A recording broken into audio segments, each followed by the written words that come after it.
Hello my dear students, welcome back to my YouTube channel AKS study zone. आज के इस video में electric charge and fields complete chapter को revision करेंगे। Topic by topic आपको cover होगा। तो चलिए वीडियो को स्टार्ट करते हैं। इस वीडियो को देखने से पहले वीडियो अच्छी लगे तो लाइक कमेंट एंड सब्सक्राइब करके बेल आइकन को दबाइएगा, अपने दोस्तों के पास शेयर कीजिएगा। चलिए स्टार्ट करते हैं। इलेक्ट्रिक चार्ज मैटर की एक फंडामेंटल प्रॉपर्टी है जिसके कारण मैटर में इलेक्ट्रिक फोर्स और इलेक्ट्रिक फील्ड क्रिएट होता है। मैटर की यह प्रॉपर्टी चार्ज पार्टिकल्स के कारण बनती है, जिन्हें हम इलेक्ट्रॉन और प्रोटॉन के नाम से जानते हैं। ये दोनों चार्ज पार्टिकल्स एटम्स के बिल्डिंग ब्लॉक्स होते हैं। आइए इलेक्ट्रिक चार्ज को हम डिटेल में समझते हैं।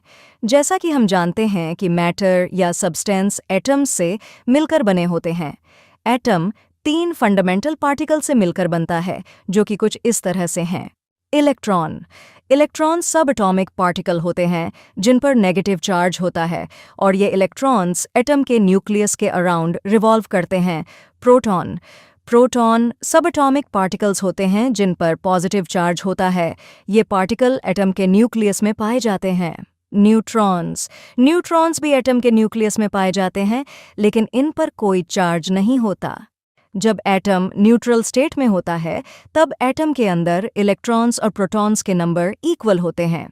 अब जैसा कि हम जानते हैं कि इलेक्ट्रॉन्स पर नेगेटिव और प्रोटॉन पर पॉजिटिव चार्ज होता है, इस कारण नेगेटिव चार्ज का इफेक्ट पॉजिटिव चार्ज से कैंसल हो जाता है।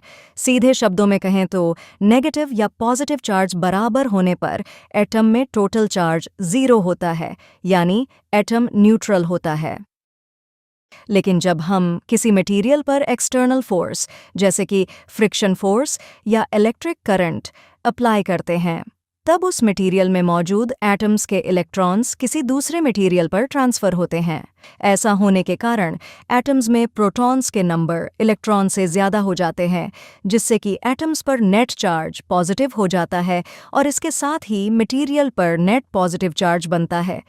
वहीं दूसरी ओर जिस मटेरियल पर इलेक्ट्रॉन ट्रांसफ़र हुए हैं, उस मटेरियल में मौजूद एटम्स के इलेक्ट्रॉन्स के नंबर प्रोटॉन्स के नंबर से ज़्यादा हो जाते हैं, जिससे कि एटम पर नेट नेगेटिव चार्ज बनता है।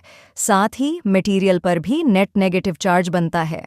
मटेरियल पर चार्ज बनने के बाद मटेरियल से इलेक्ट्रिक फील्ड प्रोड्यूस होता है, और जब हम इस मटेरियल को किसी दूसरे इलेक्ट्रिक फील्ड या मैग्नेटिक फील्ड में रखते हैं, तब ये मटेरियल फोर्स एक्सपीरियंस करता है।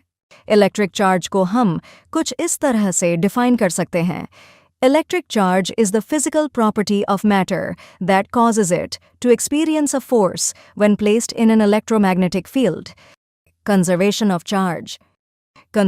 ऑफ चार्ज फिजिक्स का एक लॉ है जिसके अकॉर्डिंग किसी भी आइसोलेटेड सिस्टम का टोटल इलेक्ट्रिक चार्ज कांस्टेंट होता है। यहाँ आइसोलेटेड सिस्टम का मतलब है एक ऐसा ऑब्जेक्ट या ऑब्जेक्ट्स का ग्रुप जो एक्सटर्नल एनवायरनमेंट से इफेक्ट ना हो। कंजर्वेशन ऑफ चार्ज को हम कुछ इस तरह से डिफाइन कर सकते हैं। Law of conservation of charge state that the total charge of an isolated system remains constant. आइए कंजर्वेशन ऑफ चार्ज को डिटेल में समझते हैं। जैसा कि हम जानते हैं कि जब भी किसी सब्सटेंस या मटेरियल से इलेक्ट्रॉन ट्रांसफ़र होते हैं, तब उस सब्सटेंस पे पॉजिटिव चार्ज क्रिएट होता है। साथ ही जिस सब्सटेंस में इलेक्ट्रॉन्स ट्रांसफ़र होते हैं, उस सब्सटेंस पे नेगेटिव चार्ज क्रिएट होता है।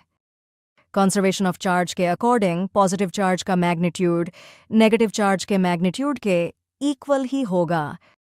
कहने का मतलब कि जब भी चार्ज ट्रांसफ़र होता है, तब चार्ज ना ही क्रिएट होता है और ना ही डिस्ट्रॉय होता है।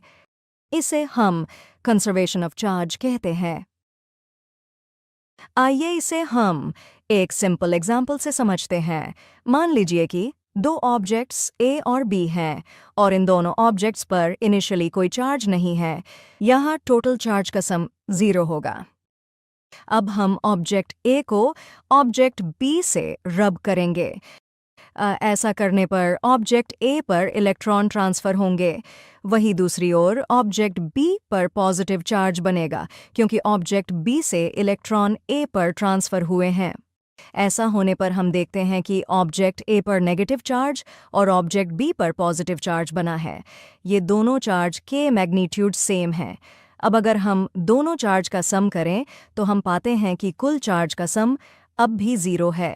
इससे हमें यह पता चलता है कि किसी दो ऑब्जेक्ट में चार्ज एक्सचेंज होने पर सिस्टम का टोटल चार्ज कांस्टेंट ही रहता है, जिसे हम कंजर्वेशन ऑफ चार्ज कहते हैं।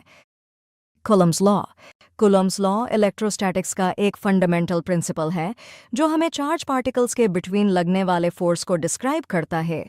इस लॉ को French physicist Charles Augustin de Coulomb ने 18th सेंचुरी में फॉर्मुलेट किया था। आइए इस लॉ को हम डिटेल में समझते हैं। हम जानते हैं कि यूनिवर्स में हर एक बॉडी दूसरी बॉडी को किसी फोर्स के साथ अट्रैक्ट करती है। यह अट्रैक्टिव फोर्स दोनों बॉडी के मास प्रोडक्ट के डायरेक्टली प्रोपोर्शनल होता है और उनके दूरी के स्क्वायर के इन्वर्सली प्रोपोर्शनल होता है। इस लॉ को यूनिवर्सल ग्रेविटेशन लॉ भी कहा जाता है। ठीक इसी तरह कूलम्स लॉ भी काम करता है, लेकिन कूलम्स लॉ चार्ज पार्टिकल पर अप्लाई होता है और साथ ही इसमें अट्रैक्टिव और रिपेल्सिव दोनों टाइप के फोर्स होती हैं। चलिए इस लॉ को एक उदाहरण के माध्यम से समझते हैं। मान लीजिए कि दो चार्ज पार्टिकल ए और बी हैं। चार्ज पार्टिकल ए पर पॉजिटिव चार्ज है और चार्ज पार्टिकल बी पर नेगेटिव चार्ज है और इन दोनों चार्ज पार्टिकल के बिटवीन डिस्टेंस r है। कूलम्ब लॉ के अकॉर्डिंग ये दोनों चार्ज पार्टिकल एक दूसरे को किसी फोर्स के साथ अट्रैक्ट करेंगे और इस फोर्स की वैल्यू दोनों चार्ज मैग्नीट्यूड के प्रोडक्ट के डायरेक्टली प्रोपोर्शनल होगा और दोनों चार्ज के बिटवीन डिस्टेंस स्क्वायर के इन्वर्सली प्रोपोर्शनल होगा। अब अगर हम इस इक्वेशन को सिंप्लीफाई करें तो हमें प्रोपोर्शनैलिटी कांस्टेंट k मिलता है, जिसकी वैल्यू उस मीडियम पर डिपेंड करती है जिस मीडियम में दोनों चार्ज मौजूद होते हैं। एग्जाम्पल के लिए वैक्यूम में इस कांस्टेंट की अप्रॉक्सीमेट वैल्यू लगभग 8.9 × 10⁻⁹ न्यूटन मीटर पर कूलम स्क्वायर होती है। इस कांस्टेंट को हम 1/4 पाई एप्सिलॉन की फॉर्म में भी फॉर्मुलेट करते हैं, जहां एप्सिलॉन एब्सोल्यूट इलेक्ट्रिकल परमिटिविटी होती है। इलेक्ट्रिक परमिटिविटी मटेरियल की वह प्रॉपर्टी होती है जिससे हमें यह पता चलता है कि मटेरियल में इलेक्ट्रिक फील्ड को फ्लो करने की एबिलिटी कितनी है। कूलम्स लॉ को हम कुछ इस तरह से डिफाइन कर सकते हैं। Coulomb's law states that the force between any two charged particles is directly proportional to the product of the charge but is inversely proportional to the square of the distance between them. So student, इस video में आपको 3 topic को clear कराया गया है। So student, next video को देखने के लिए हमारे चैनल के साथ जुड़ जाइए। चैनल को सब्सक्राइब करके बेल आइकन को दबाइए, अपने दोस्तों के पास शेयर कीजिए। मिलते हैं नेक्स्ट वीडियो में। Thank you for watching my video.